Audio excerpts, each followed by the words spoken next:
All right, buckle up for a deep dive, but a little different this time. Different how? Well, we're not tackling a whole stack of articles like usual. We're zeroing in on a single issue of Black Pearl, a journal from, you guess it, the College of Thelema. Black Pearl, huh? Interesting. Right. And for those who need a quick refresher, the College of Thelema is all about studying and practicing Thelema. Thelema, the spiritual philosophy founded by Aleister Crowley. Bingo. Hmm. But the college is really focused on the educational side, the research. Hmm. You know, they're not about Crowley, the personality cult thing. More of a school of thought than a full-blown religion? Exactly. And this issue of Black Pearl, it's like a window into some seriously intense thelemic experiences. Ooh, I'm intrigued. Right. And the theme that just jumps out at you, it's the Holy Guardian Angel. The HGA, now we're talking. That's a topic that's fascinated people for, well, centuries. For real. And to help us unpack all the different angles they cover, we've got an expert in all things esoteric. And all things Thelema. Glad to be here. So the HGA, it's kind of a big deal in Thelema, right? But it's not like the angels you see on Christmas cards. Right. In Thelema, the Holy Guardian Angel is more like the deepest, truest version of yourself. You could say it's your higher self, your inner wisdom, that kind of thing. So the goal is to achieve what they call knowledge and conversation with your HGA. Exactly, to tap into that wellspring of guidance. And this journal issue, Mm-hmm. it's packed with different perspectives on what that means. In theory and in practice, which is super cool. Totally. And they kick things off with excerpts from, who else? Crowley himself. Oh, Crowley. Always a wild ride trying to figure out his take on anything. Tell me about it. He seems to approach the HGA from, like, a million different angles, you know? He was never one to shy away from complexity. From sure. But there's these notes of his on Liber Samekh, this ritual, where he describes the angel as, get this, the spiritual son of the soul. The spiritual son of the soul. Okay, now that's an image. And he even calls it the spiritual phallus in another spot.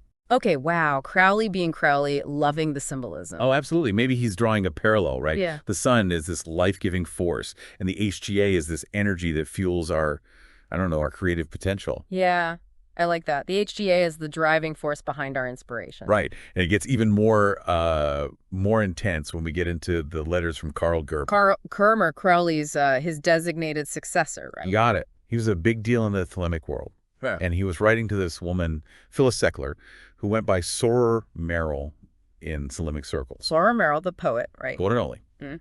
She was deeply dedicated to her spiritual path. And it seems like Germer could sense she was close to a breakthrough with her HGA. So he was kind of mentoring her, guiding her through the process. Totally. He tells her in one letter, learn to follow the voice instantly without questioning unduly. Basically, trust your gut, even if it doesn't make logical sense. That idea of blind trust, of surrendering to a wisdom beyond our understanding, that's a big theme in, well, in a lot of mystical traditions. Absolutely. And get this, he even suggests that the HGA might communicate through other people. Whoa, that's trippy. It opens up the possibility that, like, maybe our friends or mentors are channeling our HGA without even realizing it. Right. Like that friend who always gives the best advice, maybe it's actually your HGA whispering in their ear. I love that. And speaking of Soror Merrill, the journal actually includes her own account of achieving knowledge and conversation. What was it like for her? Well, she describes it as this incredibly emotional, like life-altering experience. She uses this metaphor of a mystical marriage, talks about being awakened by a light that fills her entire being. Wow, that's powerful. She really emphasizes how personal this connection can be. Totally. And she even published a collection of poetry called Strange Heart, which she called a true love story about a woman and an angel. Oh, wow. That's beautiful. It really highlights the idea that the relationship with the HGA is built on love and trust. For sure. But if you want to talk about intense personal experiences, this journal has excerpts from a Thelemite's diary while he was doing the Abramelin operation. The Abramelin operation. Okay, now that's hardcore magic. Right. 6 months of rituals, all focused on connecting with your HGA. It's not for the faint of heart, that's for sure. No kidding. This Thelemite, Brother Proserpinus, he kept these meticulous notes the whole time. So what's he writing about? Well, at first it's a lot about the preparations, like walking meditations, Kabbalah studies, getting in the zone. Kabbalah. For our listeners who might not be familiar, could you give us like a quick breakdown? Sure.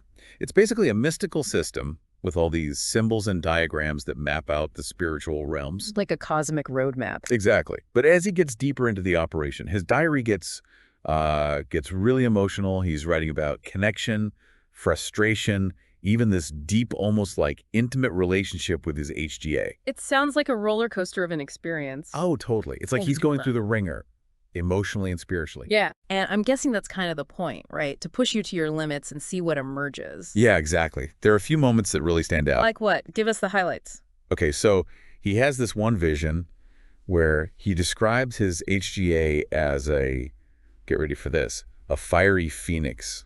Or maybe it's a phallus. It's kind of hard to tell. A fiery phoenix phallus. Sounds like classic Crowleyan imagery.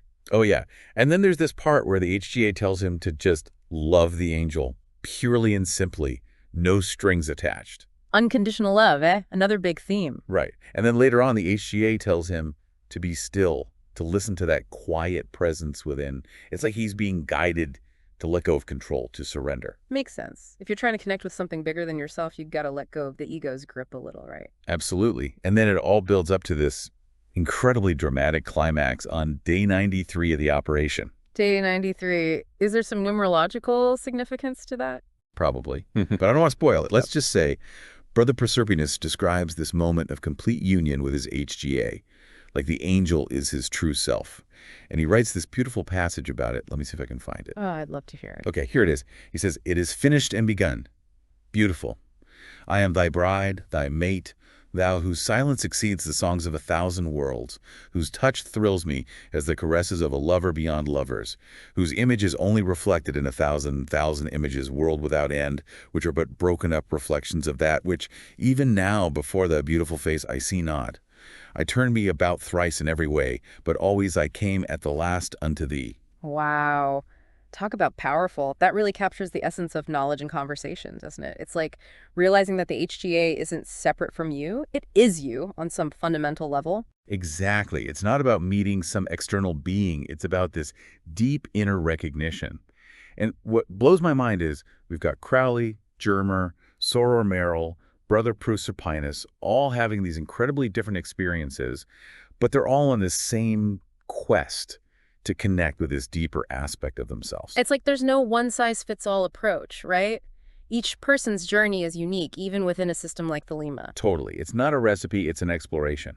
And this issue of Black Pearl, it's got even more to offer on that front. There's this article by someone named Fra EPM all about silent contemplation. Silent contemplation. Now, how does that tie into the Holy Guardian Angel? I mean, sitting in silence doesn't exactly scream, contacting your divine inner guide. Right. That's a great question, and it's something we'll dig into as we continue our deep dive into this amazing issue of Black Pearl. Can't wait. Okay, so last time we were talking about that article on silent contemplation by Fra EPM. You were asking how it connects to the HGA. Yeah, because at first glance, sitting in silence, I mean, it doesn't exactly seem like the most direct way to connect with your divine inner guide, right? I hear you. But this Fra EPM, he's actually drawing inspiration from this 17th century Spanish mystic, Miguel Molinos. This guy got in trouble with the church for his ideas on contemplation and the inner life. Sounds like a rebel. Oh, yeah, definitely ahead of his time. So how does Fra EPM connect that to the HGA? Yeah, I'm curious. Well, it's all about this idea of silent contemplation on the living presence of the Holy Guardian Angel. So, like, you create this inner space of stillness where you can actually hear your HGA. Exactly. It's not about forcing a conversation. It's about creating the space for the HGA to, to reveal itself on its own terms. So you're not trying to conjure up images or anything? Not necessarily. Fra EPM actually says that through this silence, you can experience the angel's love in its purest form. Oh, interesting. Not through words or visions, but through, like, a direct encounter. Right. And he's very clear that this is hard work. You'll face distractions, resistance, maybe even pushback from the people in your life. It's like the universe testing your commitment to this inner journey. Yeah, that makes sense. Like, if you're undergoing serious transformation, it's gonna cause some ripples in your reality. For sure. And his advice is to just keep at it, Yeah. Persevere. He even suggests that the angel uses those challenges to refine your soul. Like a crucible. Yeah, exactly. Like the challenges are part of the process. And it makes me think about something else we've seen so far, the importance of surrender, not giving up, but letting go of the need to control everything and trusting the angel's guidance, even when it's tough. It is interesting how these themes keep coming up, even with writers who are like centuries apart. Yeah. This idea that connecting with your HGA is about love and trust and allowing yourself to be led even when you're not sure where you're going. Yeah, it's about embracing the mystery. And speaking of mystery, there's this other piece in the journal that I couldn't get over. It's by the editor, James Eshelman, and it's about, well, the death of his cat. His cat. Okay, now I'm really curious. How does that connect to the HGA? Right. It seems like a total left turn. Mm. But this cat, Crawford, was apparently quite the character. Eshelman describes her as a born Thelemite. A Thelemite cat. Okay, I gotta hear more about this. I know, right? He talks about her being independent, self-reliant, but also deeply bonded to him and his wife. So, like, a perfect embodiment of thelemic ideals. I love it. Me too. But here's where it gets really interesting. Eshelman actually says that the relationship between humans and their animal companions, especially for those on a spiritual path, can mirror the relationship with the HGA. Wow. I never thought about it that way. Right. It's like he's suggesting that our pets can actually teach us about connecting with the divine. He even talks about how animals, especially mammals who are close to us, have evolved to have a kind of basic ruach consciousness, Ruach. the Hebrew word for spirit or mind. So he's saying that animals have more than just instincts. They have a level of spiritual awareness. Okay, so they're not just furry little robots. They're actually, like, evolving alongside us. Exactly. And Eshelman specifically links this to unconditional love, which, as you pointed out, is a major theme in this whole HGA thing. Hmm. He says loving an animal can teach us about the kind of pure love that we're meant to have for our HGA. That's beautiful. It makes it so much more relatable. It's not just about, these far-out mystical experiences. It's about recognizing those connections in everyday life. Right. And the way he describes Crawford's death, it's so touching. He talks about her awareness of the astral plane, her peaceful passing, even how she slipped out and became like this playful, lion-sized kitten in a state of pure wonder. Wow, it's like death becomes this transformative experience, this journey into another realm of being. Totally. And he ends the piece with messages from other Thelemites who knew and loved Crawford.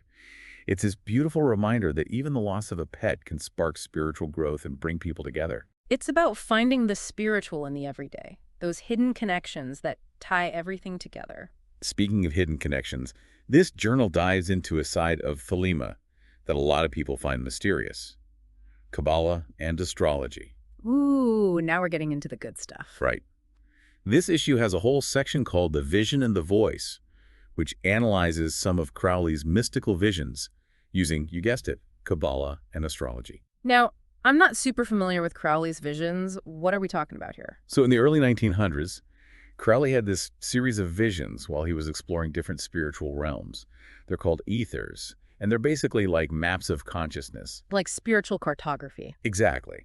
And this section of the journal uses Kabbalah, with all its symbols and diagrams, to unlock the hidden meanings in these visions. So it's like using Kabbalah as a language to decode the visions. You got it. And they throw in astrology, too, looking at how the positions of the planets at the time of the visions might have influenced them. It's pretty wild stuff.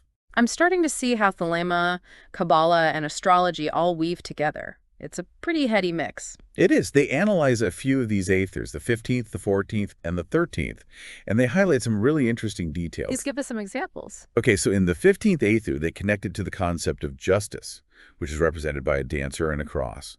And then in the 13th aether, there are these waters of death that they talk about. Waters of death. That sounds kind of scary. I know, right? But they actually interpret these waters as representing the creative power of imagination. Ah, so death as a symbol of transformation and creative potential. Bingo. And then there's this other detail they point out, the importance of the number 210 in this vision. Why 210? What's so special about that number? Well, in Thelema, it's the key to the abyss. The abyss, that realm of ultimate emptiness. Exactly. But what the abyss has to do with 210, well, that's a story for the next part of our deep dive. Okay. Okay, so 210, the abyss, this whole realm of ultimate emptiness, it's all very lost, meets mystical symbolism, you know. It is a bit mind-bending. But the abyss, it's not like it's not about some scary void or anything like that. It's more like it's like a chasm you have to cross on your spiritual journey. So it's not about fearing the emptiness, but going through it to reach a new level of being. Exactly. And in that context, the number 210 becomes really interesting. It's connected to the Hebrew word for like nothingness or void, which is how a lot of people describe the abyss. So 210 is like the abyss's, I don't know, it's numerical code. Yeah, you could see it that way. It's a reminder that facing that void, that nothingness, is key to real spiritual freedom. And they even mention a specific word in the journal, NOx, which is supposed to be the key of the abyss. Nox. It means night in Latin. Oh, right. Like darkness, the void, it all points back to the abyss. Exactly. It's about going into the unknown parts of yourself, confronting the shadows, and coming out transformed. It's amazing how all these symbols and ideas, they all connect, you know, it really shows you the depth of these spiritual concepts. Especially when you're dealing with systems like Kabbalah, astrology, and Selema all at the same All time. right. It's like they each add another layer of meaning, another piece of the puzzle.